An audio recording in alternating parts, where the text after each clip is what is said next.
What's up, Gacha gamers? In this video, Tales of Crestoria SSR characters will be evaluated based on their performance in elemental raids and arena mode. Special emphasis is also placed on weapon and elemental synergy. Please note, this tier list evaluation was based on open beta data. So, starting with the first character, it's Besella. She is the perfect choice for somebody who's looking for a supportive character. Her awakened passive grants 15% defense increase to all characters, and her first arc can heal up to 45% of damage from a single ally. She can also burn enemies with her second arc to provide the extra debuff support. Overall, she's a decent fire element choice for those who will struggle with survivability. However, using support is a very niche strategy in this game, and it's better to focus on building strong offensive teams. So we will be placing her in the B tier. Next one on the list, Aegis. And boy oh boy does he live up to his name. When he is fully awakened, he will be able to provide up to 25% defense increase for his water allies. But his damage output isn't that amazing aside from his mystic art, and a safer choice is to focus on characters with higher damage output. So Aegis is also joining the B tier. Next one on the list is Azbel, who is one of the many SSR sword characters, and he differentiates itself from others with his first art skill, which can improve his offensive capabilities. He is also quite good for when it comes to building fire raid teams, since his awakened bonus will grant 20% increased attack for all water allies after reaching 20 hit combo. Aside from that, he's a safe choice for water teams, and we'll be placing him in the A tier. Our next character is a little more interesting, and her name is Mila. She can use an art that will apply debilitate debuff on enemies, which increases damage received.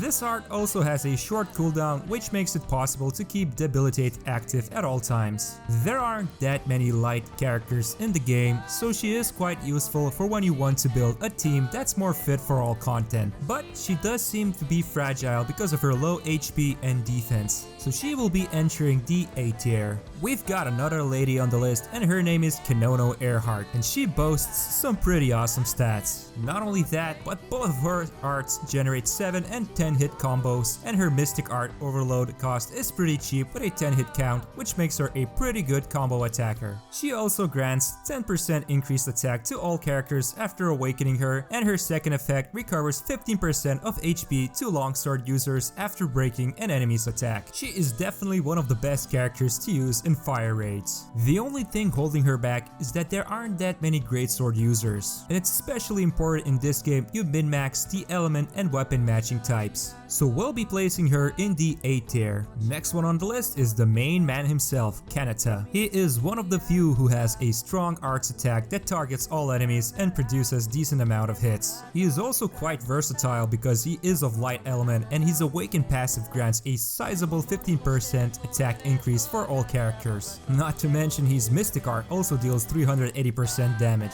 The biggest drawback is that, again, he is a great sword user and also of light element, so you would be missing out on some serious weapon and elemental bonuses when building your team. And as much as you love him, he will be joining the A tier. Next one on the list is a, you could say, rather vicious one. He's also one of the new original protagonists from Tales of Crestoria, and his name is, well, Vicious. This dashing fellow is an expert when it comes to combo attacks. With an average of 12.5 hits per each arc and basic attack, he might just play the central part of building up the hit counter. Not to mention, he is of dark element, so he can be utilized in a more than just single element team. He also provides a decent 15% HP bonus to all characters when fully awakened, and he definitely has a solid HP stat just by himself. So this vampire lookalike guy will be joining the S tier. Next one on the list is Reed, and this cheerful fellow is quite dangerous when it comes to his awakened passive, which allows any fire art to reset its cooldown with a 5% chance. His mystic art Burning Phoenix also deals 380% damage, and overall his damage output is quite impressive. Not to mention he is a fire element character, which is one of the easiest elements to build early on when starting out, so he will be joining the S tier.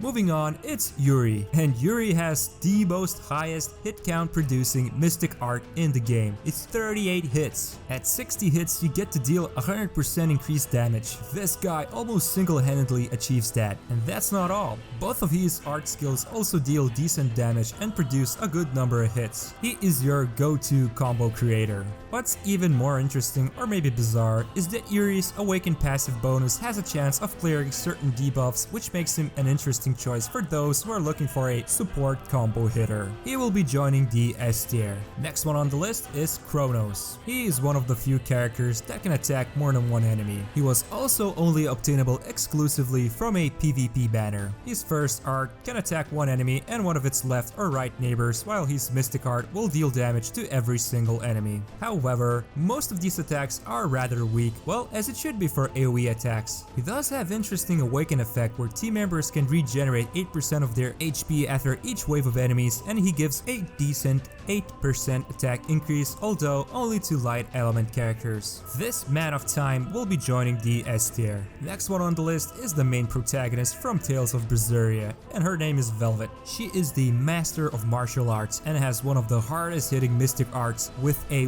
whopping 450% damage dealt. Her Awakened passive grants 2 bonuses, one for all characters to receive 10% attack, and for martial arts team members, after performing 20 hit combo, will be able to deal an increased 20% damage overall. Some of her drawbacks are the low hit producing arts, and she is quite fragile, but she is one of the most amazing damage dealers in the game and probably one of the best characters to use in water raids. So we'll be placing her in the S tier. Our next guy on the list is Leon, and he doesn't like to mess around when it comes to showing off his Mystic art. It's a 29 hit combo that can leave the enemy with a cursed status. It seems only Yuri right now beats his Mystic art's hit count. However, let's not forget Leon's Master Swordsman passive grants 10% increased attack for all and a massive 20% increase for dual type attackers after achieving the 20 hit combo. Most importantly, he is a dark element character, which means he only takes more damage from light characters but can deal normal damage to the rest of the elements except for light, which obviously will take more damage.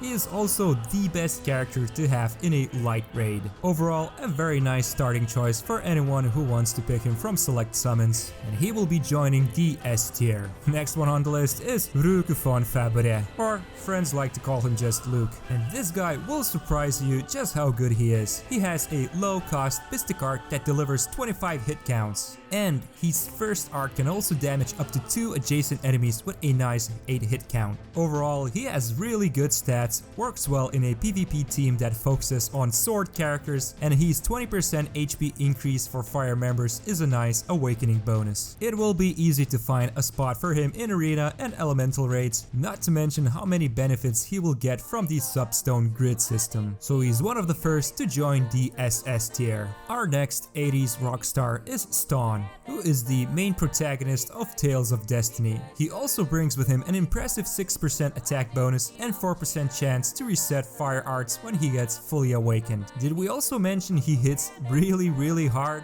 And he's also one of the building blocks for utilizing sword character teams in PvP. He can also leave enemies burning, and even his Mystic art is quite decent, only costing 180 overload and dealing 360% damage. He is an excellent choice for anybody who's looking to build a fire team, so we'll be placing him in the SS tier. Another sword user on the list, his name is Kronos, and he doesn't shy away when it comes to racking up hit counts. His Mystic art will deal 310% damage and will produce 16 hits, and his second art, Phoenix Dance, will produce 12 hits, but more importantly, it may inflict burn status on enemies, which will increase damage dealt to them. What truly makes Kronos special is his Awakened passive, which grants 10% increased attack to all characters, but more importantly, any sword arts used in a whole party have a 3% chance of resetting its cooldown. He works especially well in PvP teams that are utilizing sword users. And did we mention he is also superb in wind raids? That's right, so we'll be placing him in the SS tier. Next on the list is Sorey, and the number one thing that separates him entirely from every other character in this tier list is the Bolt Tempest Mystic art. It has a very low cost of 140 overload,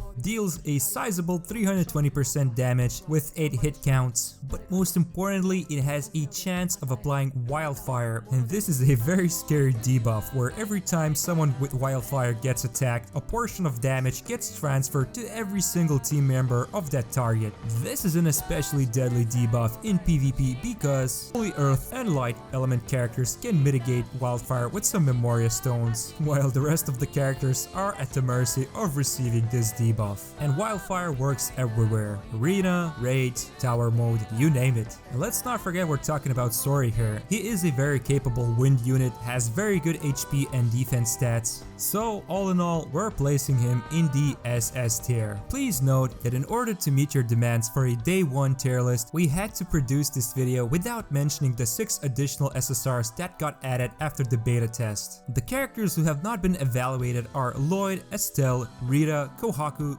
Jude, and Ludger. There's just simply no data available about them during the making of this video. So please use your own best judgment for the moment to determine if you would like to pursue these characters. And that's it for this tier list. It's very hard to determine a tier of a character without specifically asking yourself what your goal is when building a team. Since there will be elemental raids, you will need to build every element team in order to maximize your resource gains and progression in the game. Make sure to check back with us regularly, since we will be making update videos for this specific tier list. Also, keep in mind that because there are multiple elemental raids, it's entirely possible to have tier lists dedicated to evaluate each character from a single element. In other words, element is king. But if you enjoyed watching this video, help support our channel and subscribe to us, click the like button and leave a comment. Make sure to head on over to gachagamer.com for a written version of this tier list or even more tier lists and guides for other gacha games. This was Toby with Gacha Gamer. Thank you for watching and see you in the next Tales of Crestoria video.